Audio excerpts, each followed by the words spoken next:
There's a lot of really talented front end engineers. For a long time that wasn't a thing. People didn't separate software engineer from front end or back end engineers. So the disciplines have really moved forward. I think really talented front end engineers, there are a few that have really good analytic skills and can understand and lead, like being the Sherpa on the mountaintop. You got to lead the customer to the best possible end result based on their business objectives. Welcome to the Business Ownership Podcast, brought to you by Awareness Strategies, helping you navigate the waters between entrepreneurship and ownership. Hey there, peeps. This is Michelle Nedelec, and I'm super glad that you're here with us today because I'm here with my most amazing guest, Matt. Matt, thank you so much for being here with us today. Yeah, my pleasure. Excited to be here. Awesome. So give us the highlight of who you are and what you love to do for business. Sure, yeah. Well, I'm the founder of Red Hawk Technologies. I do have a business partner who started the company with me all the way back in 2008. So that's a little over 17 years. It's a pretty good run. What I love to do for business is solve problems using technology. So we develop a lot of custom web and mobile applications, which today is even more fascinating than it used to be. I've been in this line of work for 25 plus years. And with Awesome. all the advancing AI tools, we can produce custom solutions faster than ever. It's frightening and motivating all at the same time. So let's go pre-AI. How did you get into building apps for your clients as a thing? Yeah, well, the short version of the long story is I actually started out as a graphic designer. I have a Bachelor of Fine Arts degree and focused on communication design. I thought I was going to be the next Norman Rockwell. I'm never that good of a painter, but I always wanted to be an illustrator. But when I was in college, the internet was just becoming a thing. I'm in the Wayback Machine now. I graduated high school in 1988, so I've been around the block. And Hey, I anyway, remember my very first computer options class where you had to figure out like one hello world or whatever oh start yeah, to 10 hello world. oh yeah, I still have 20 print. nightmares from 14.4 modems, dial it up, connecting to your copper phone line. Right. So, but technology sure moves fast. When I was in college, the Art Academy of Cincinnati here in the greater Cincinnati region was the first four-year accredited college to have a computer lab. That's before University of Cincinnati and Northern Kentucky University, Xavier, all the big universities in the area. Their lab was focused on Macintosh computers, and so I just fell in love with that. And fast forward, the sort of the blending of the creative arts, visual design, illustration with the rapidly advancing technology, I just found myself really attracted to building functional things, really nice, elegant user experiences, intuitive workflows, things like that. So eventually I found myself in the software engineering industry, working with clients, defining solutions, and then working with teams to bring them to life. Okay, so I get that you're a unicorn. You've got clearly the left brain and the right brain all kicking in at once. So, how do you make the leap from graphic design into, oh, business analyst and flow engineering? That's kind of a leap of faith there. I think you're gonna have to walk us a couple through there. Yeah, primarily through necessity. As my career progressed, I had my first gig as an illustrator doing computer-related illustration and graphic design work. Then the studio that I worked for, we were starting to see more and more opportunities on the digital side of things. I actually programmed my very first website for an agency I worked for using Netscape Navigator, which no one on this call, unless they're my age or older, will remember what that is. It's one of the early web browsers. And uh, form follows function. So as you're kind of bringing the creative mind together with a very practical business analytics kind of a mindset, you start making design decisions based on what's practical for the end user. And then it just sort of evolved from there. Nice. So I'm gonna guess that that puts you in a arena in your line of business amongst kind of competitors that you have the edge because that's just not kind of the norm in the techie programming world. I would Not yet, agree. anyway. Yeah, there's a lot of really talented front end engineers. For a long time that wasn't a thing. People didn't separate software engineer from front end or back end engineers. So the disciplines have really moved forward. I think really talented front end engineers, there are a few that have really good analytic skills and can understand and lead, like being the Sherpa on the mountaintop. You got to lead the customer to the best possible end result based on their business objectives. There are certainly a lot of competitors out there that I think that are still reliant on the clients bringing them all the requirements. You tell me what you want, I'll build it. Let's follow an agile methodology. Let's do this in 2 week sprints. But if they're not taking the time to understand and really grapple with the business objective, like what is this thing supposed to do? Understand what those key performance indicators are and how you're going to measure them, then you don't really have a roadmap. You're just reacting and you're building things and you're stacking these Lego blocks together. And sure, you're creating user interfaces and you're stitching them together. But you might find yourself in a place at the end of that project that doesn't deliver on the intended business value. So you've got to really find that balance. Nice. For those who don't know what a front end engineer is, explain that in layman's terms to them. They decide where all the buttons go on the screen and how many screens you need. Fair enough. Is this a 6 button click through process, or are we going to narrow this down to one? But then you have 20 of them on the same screen. It Yeah. is a real issue that a lot of people do not think about. It's like, I just want this thing to do that, and we're done. And Yeah. there's a whole world of expertise in there now that is like, no, if that button's not green instead of blue, nobody's going to see it. And they're like, what?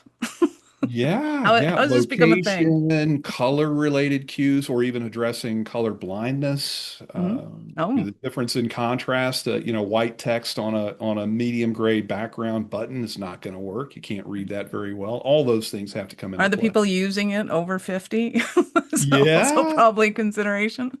My wife will not listen to this podcast, so I can tease her openly. I will tell you that my favorite QA tester when it comes to user experience is my lovely wife. That's brilliant, actually. Yeah, she hates technology, and so if she can figure out how to use it, I've done my job. Right? That's awesome. That's when learning to get feedback and not taking it as criticism becomes an incredibly valuable skill set to have. Certainly, yeah. Awesome. So give me an idea of kind of the clientele that you love to work with and the solutions that you're bringing to the table, without giving away your secret sauce, obviously. Yeah, sure. Our focus is on mid-market, privately owned businesses that are growth oriented. They generally do not have software engineering teams in-house. They are entrepreneurial individuals. They have a vision for how they can move their business forward. They tend to be disruptive to the industry they serve. They want to disrupt the big players in that space, and they need technology to do it.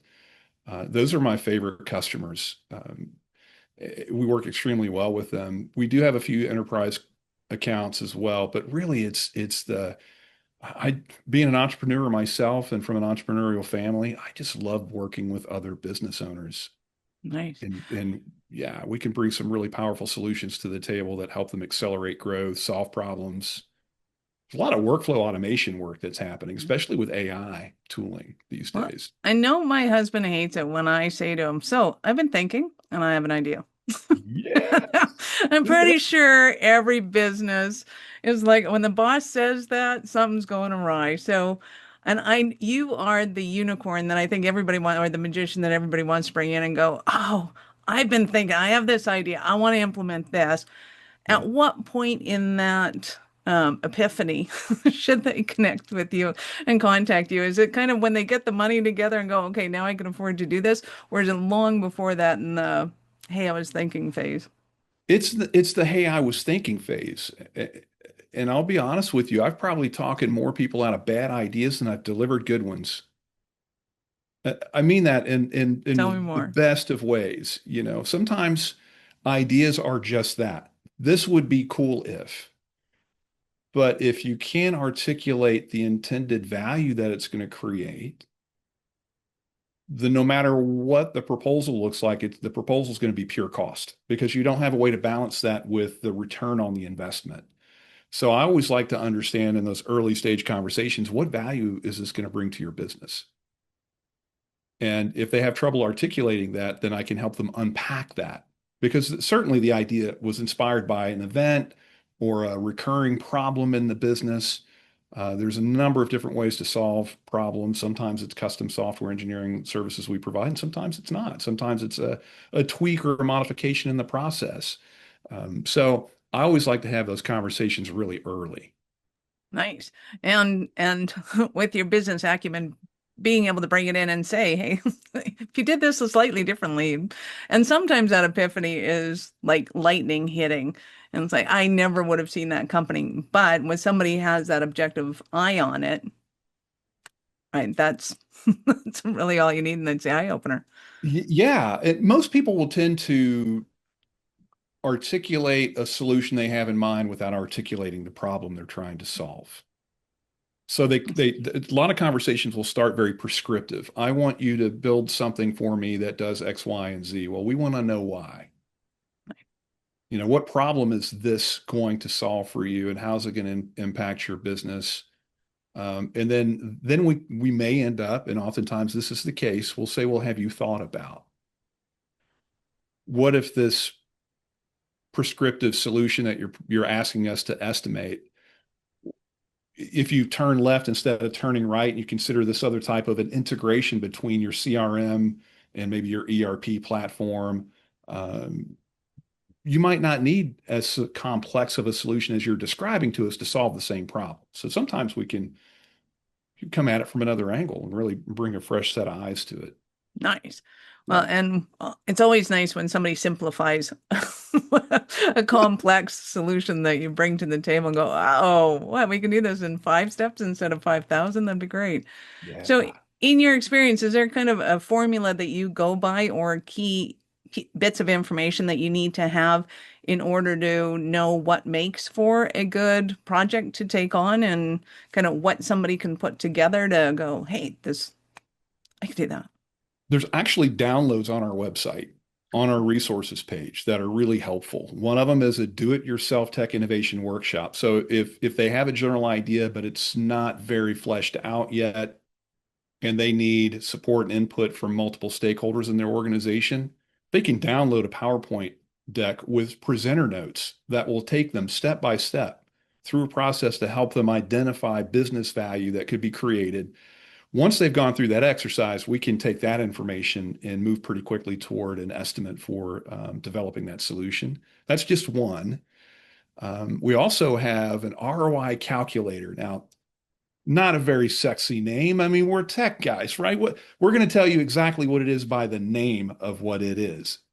It's going to calculate the ROI for a solution. Generally, that's around workflow automation. So if you think about what that means, if we were to develop a web application that does X, Y, and Z, we're removing your dependency on multiple spreadsheets, passing through multiple business units or people within your organization. By the way, that whole manual process is prone to errors. My favorite So, word when interviewing somebody is how do you do that? Manually. We had a company, it was so bad. We got them the little pop-up sticks that you used to use during COVID to say, you're unmuted. Got one of those, just said manual. It's like manual, manually. oh my goodness. Well, for those listeners who have a lot of spreadsheets passing hands and you don't know who's got the latest version, check out that ROI calculator. Again, you can download that on our website. But really, what it is there's multiple worksheets in this Excel workbook.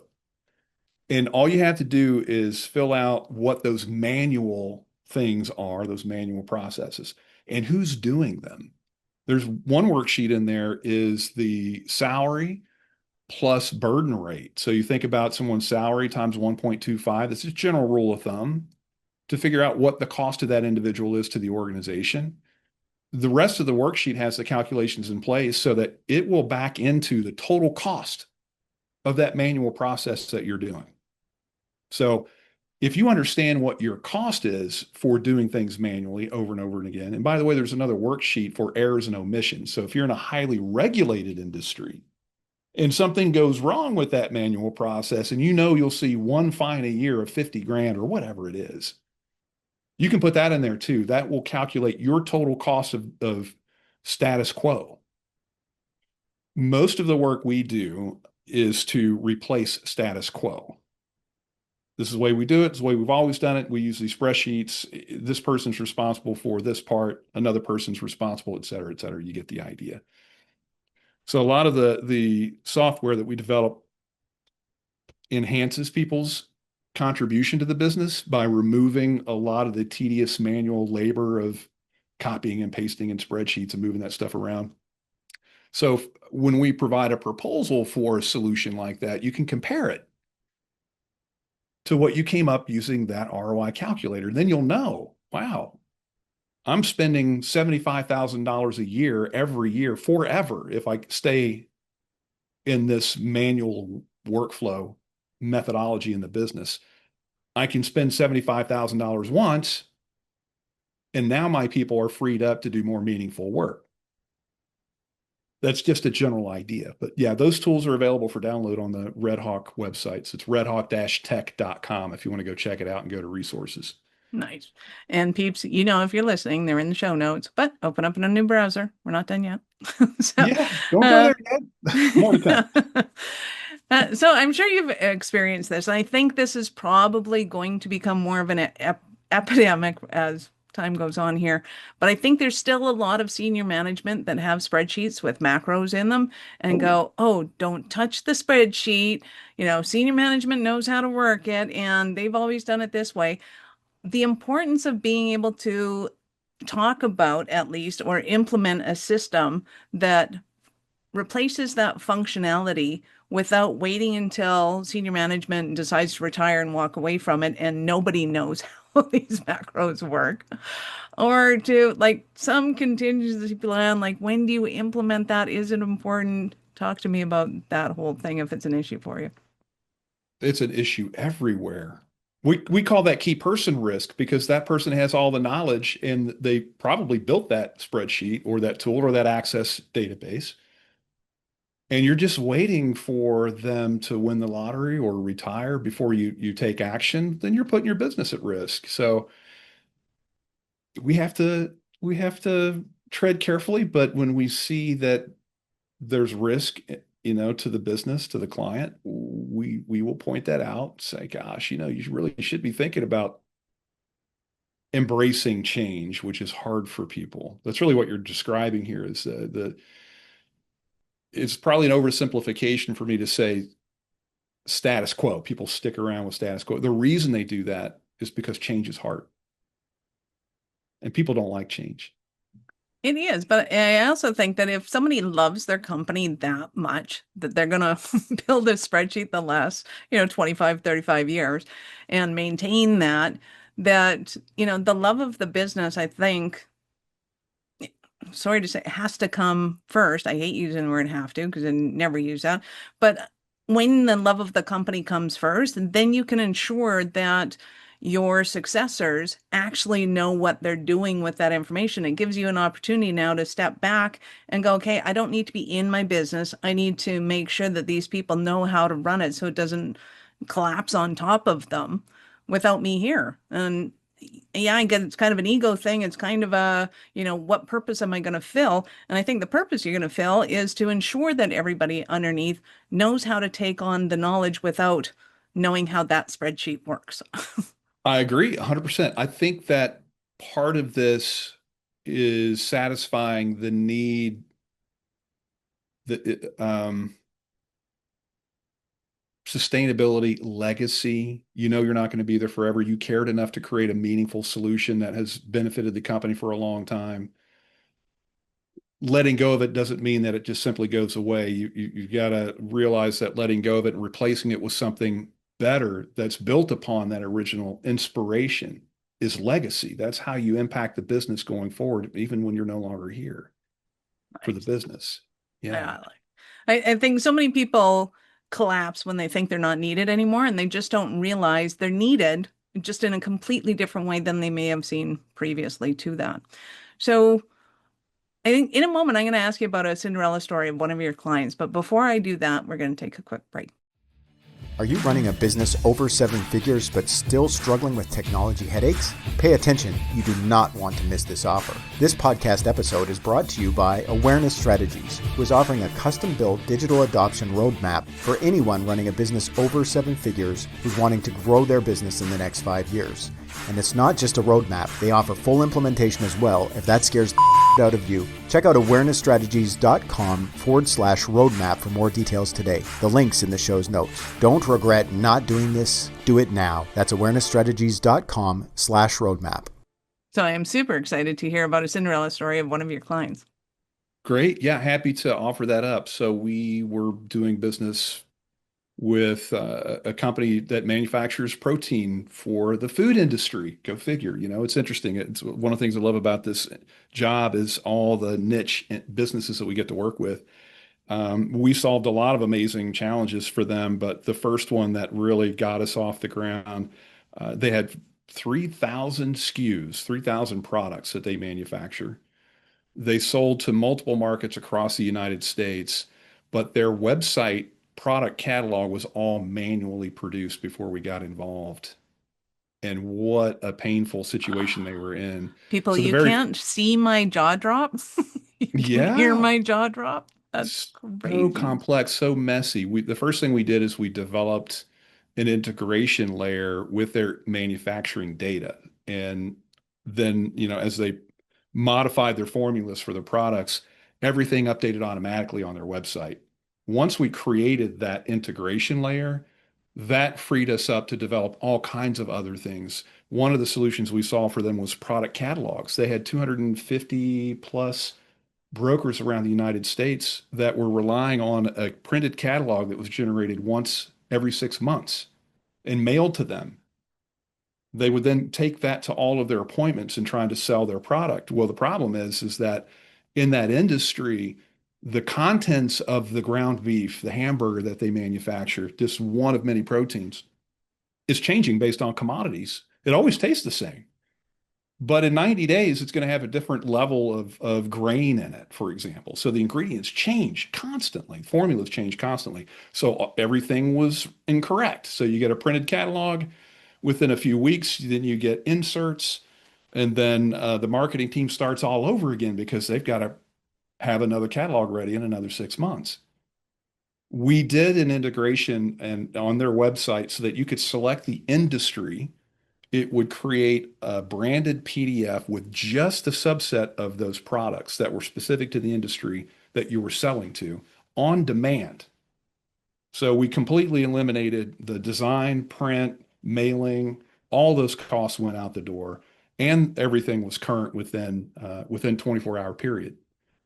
Nice. Well, and I can't imagine what it would be like trying to predict costs because your futures are, day to day, hour to hour. Hour to hour. And not Like, and not to mention they're highly regulated by the FDA. So your ingredient statements have to be accurate. yeah. And they were wrong Wow. in a lot of places. That is crazy. So, peeps, I know a lot of you are going through some kind of fun, crazy moments, and I know that you're going to want to be able to start your journey with Matt. So, Matt, how do they start that journey with you? They can reach out to us via our website, which is redhawk-tech.com.